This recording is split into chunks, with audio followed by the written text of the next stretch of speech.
In the wild, flamingos gather in numbers that stagger the imagination.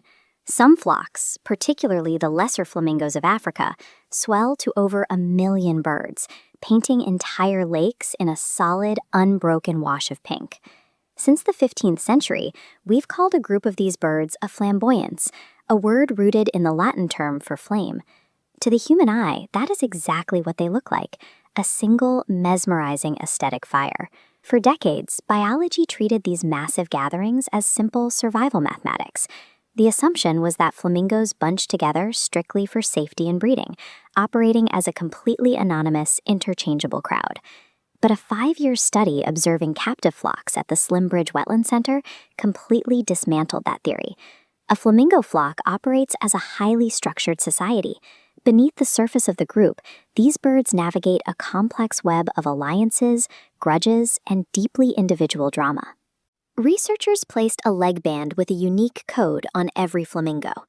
Over 4 months of intense daily observation, they recorded exactly who spent time with whom, building a personality profile for every single bird.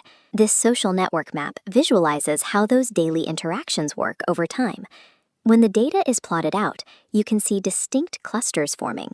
The birds separate themselves into subgroups based on their behavioral traits. These clusters reveal literal cliques. In the Caribbean flock, the outgoing, aggressive birds specifically sought each other out, forming tight-knit squads that regularly spent their time together and backed each other up during squabbles. Meanwhile, their quiet, submissive flockmates built entirely separate, peaceful networks, actively avoiding the aggressive crowds. Much like a human high school cafeteria, a flamingo's personality dictates its social geography. Who they are determines exactly who they allow into their inner circle. Look closer at those inner circles, and you'll find even smaller units, the dyad. Flamingos pair off into dedicated best friendships, or sometimes trios, spending virtually all their time side by side.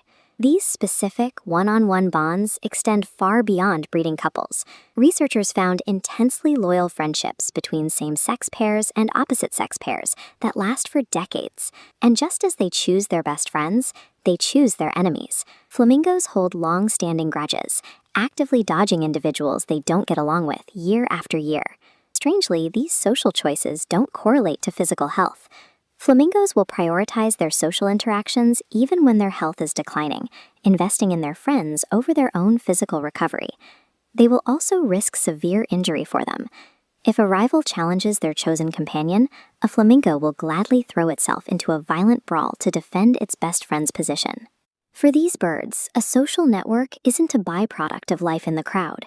It is a psychological requirement they will fight to maintain. This data is now directly shaping how conservationists and zoos manage captive flocks around the world.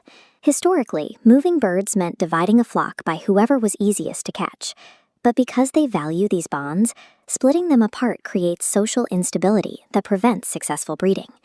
Today, facilities map these relationships, transporting bonded pairs and cliques together as unbreakable units. When you look out at a massive flock now, the pink monolith disappears. Instead, you see thousands of interwoven, highly specific individual lives. The drive to find your people and defend your friends is more than a human trait. It is an ancient, shared necessity that we can finally see reflected in the crimson fire of the flock.